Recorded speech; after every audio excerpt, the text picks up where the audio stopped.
अस्सलाम वालेकुम प्यारे बच्चों, हम पढ़ रहे थे what where how and when class 6 की हिस्ट्री का जो चैप्टर था। हमने अभी तक पढ़ा कि हमें हिस्ट्री क्यों पढ़नी चाहिए, why should we study history. फिर हमने पढ़ा कि टाइम फ्रेम्स, हिस्ट्री के लिए टाइम फ्रेम्स क्या हैं या हिस्टोरियन कैसे टाइम फ्रेम देते हैं। वेयर डिड पीपल लाइव, उस टाइम लोग कहाँ रहते थे। और फिर हमने how was a name India river.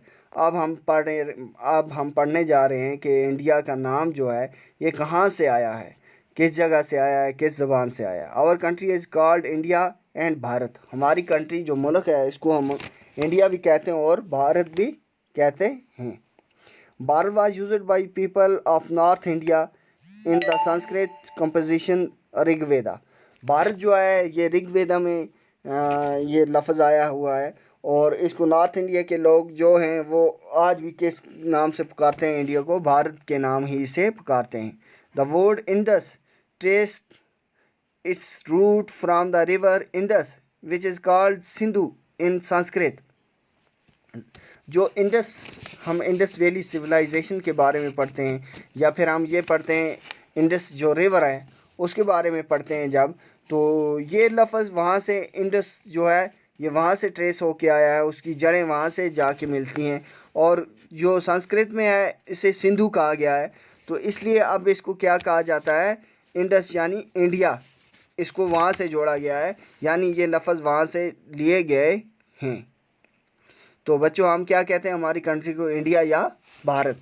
तो आपने ये देख लिया कि हमारे ऋग्वेदा में जो संस्कृत कंपोजिशन है उसमें नॉर्थ इंडियन के लोग अब भी इसको क्या कहते हैं, भारत कहते हैं। और जो वर्ड इंडस है वो इंडस रिवर से ट्रेस हुआ है और इसे हम जिसे संस्कृत में सिंधु भी कहते हैं और इसीलिए इसको हम इंडिया भी कहते हैं। हमारे मुल्क के यानी दो नाम हैं, एक तरह से इंडिया और दूसरा Bharat. How do we know about the past, हम अपने पास्ट के बारे में कैसे जानते हैं। Archaeologists and historians study several sources to tell us about the past. There are two sources, archaeological and literary. तो जो हिस्टोरियंस हैं, जो आर्कोलॉजिस्ट हैं, वो क्या करते हैं, वो सेवरल सोर्सेज की क्या करते हैं, स्टडी करते हैं और स्टडी करने के बाद हमारे वो पास्ट के जो सोर्सेज रह जाते हैं उनसे क्या करते हैं, स्टडी करते हैं। और फिर उन सोर्सेज में से कौन कौन से सोर्सेज हैं, एक है आर्कोलॉजिकल और लिटरेरी।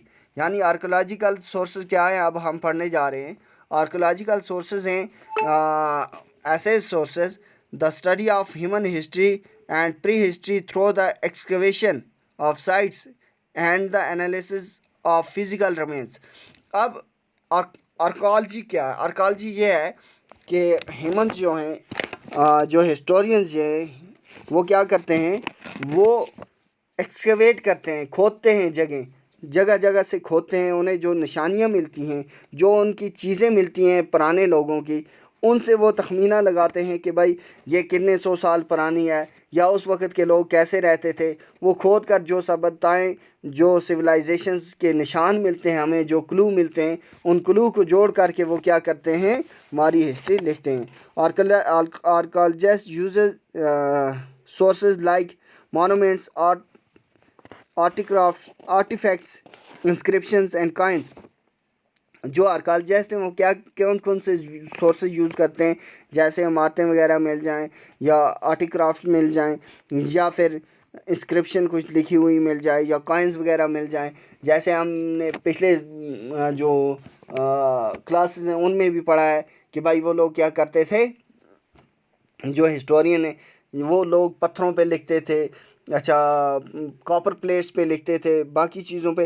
तो वो जो रिमेन्स रह जाते हैं उनसे हिस्टोरियन जो हैं वो तखमीना लगाते हैं कि भाई ये लोग कैसे रहते थे, उनका रहन सहन कैसा था, उनका खाना पीना कैसा था। जो रिमेन्स उनके बचे हुए मिलते हैं उनसे तखमीना लगाया जाता है। Hand written or any other written record of the past is known as a literary source. अब लिटरेरी सोर्स कौन सा है कि हैंड रिटन रिकॉर्ड जो होता है वो जो भी मिल जाए, जहाँ भी लिखा हुआ मिल जाए। जैसे मैंने अभी आपको बताया कि वो लोग क्या करते थे, पत्थरों के पिलर्स पे, कापर्स पे, बर्तनों पे, क्ले पे लिख के क्या करते थे, ऐसे छोड़ते थे, निशान बना के छोड़ते थे। तो वो हो गए literary source. Literary source include two types of literature, religious literature and secular literature. अब इसको भी लिटरेचर कुछ ऐसे हैं, कुछ तो हमें किताबी सूरत में भी मौजूद हैं, यानी जिन्हें हम क्या कहते हैं, लिटरेरी सोर्स में वो भी आता है। और उसमें जो रिलीजियस लिटरेचर है वो भी, और सेकुलर लिटरेचर जो है वो भी, उसको भी मिलाकर भी तखमीना लगाया जाता है।